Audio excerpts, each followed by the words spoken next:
بسم اللہ الرحمن الرحیم۔ سامعین محترم، اس ویڈیو کے اندر دو چیزیں دکھائی دیں گی، ایک مسجد جمعہ، دوسرا سیدنا عتبان بن مالک رضی اللہ تعالیٰ عنہ کا گھر اور ان کی مسجد۔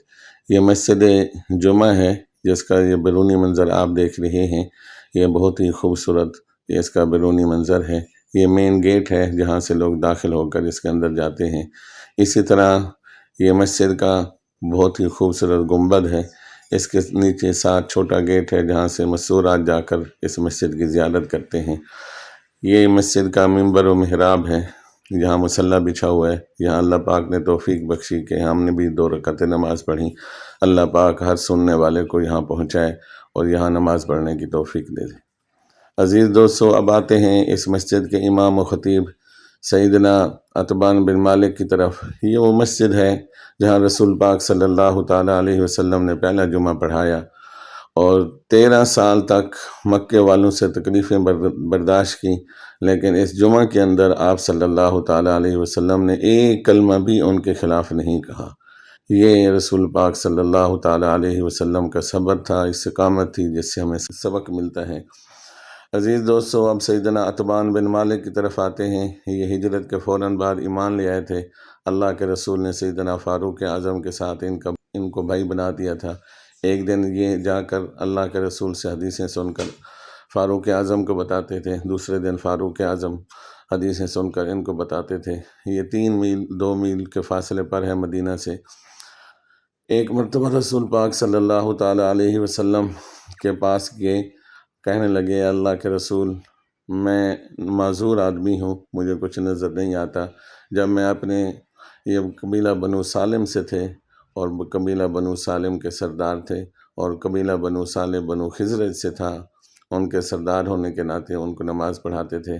کہنے لگے، اللہ کے رسول، جب بارش آتی ہے تو اس وادی کے اندر پانی بھر جاتا ہے، میں وہاں مسجد نہیں جا سکتا۔ یہ راستہ جا رہا ہے سیدنا عتبان بن کے گھر کی طرف، جہاں غالباً ان کی مسجد ہے۔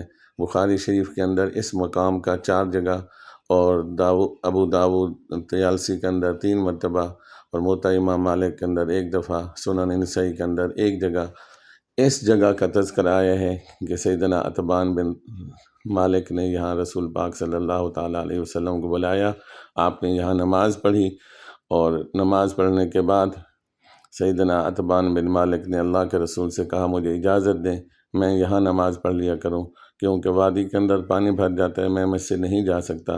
اللہ کے رسول نے پوچھا کہ کیا اذان کی آواز آتی ہے؟ انہوں نے جواب دیا، ہاں اللہ کے رسول آتی ہے۔ تو آپ نے فرمایا، پھر مسجد میں جا کر نماز پڑھا کرو۔ انہوں نے آخری دم تک مسجد کے اندر نماز پڑھی اور پڑھائی ہے۔ سیدنا معاویہ رضی اللہ تعالیٰ عنہ کے زمانے کے اندر جب قسطنطنیہ کا غزوہ ہوا، فتح ہوئی، اور اس کے بعد محمود بن ربیعہ، وہ کہتے ہیں سن 52 کے اندر میں آئے، تو سیدنا عتبان بن مالک بہت ہی بوڑھے ہو چکے تھے، وہ اس وقت بھی یہاں نماز پڑھاتے تھے۔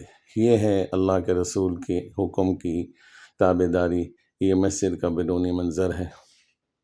تو عزیز دوستو، ہمیں بھی یہ چاہیے کہ ہم ان مقامات کی زیارت کر کے اللہ کے رسول صلی اللہ تعالیٰ علیہ وسلم کے مقامات کو دیکھ کر ہم اس سے اپنے عمل کے اندر ان باتوں کو لیں۔ اللہ پاک عمل کی توفیق نصیب فرمائے۔ وآخر دعوانا ان الحمد للہ رب العالمین۔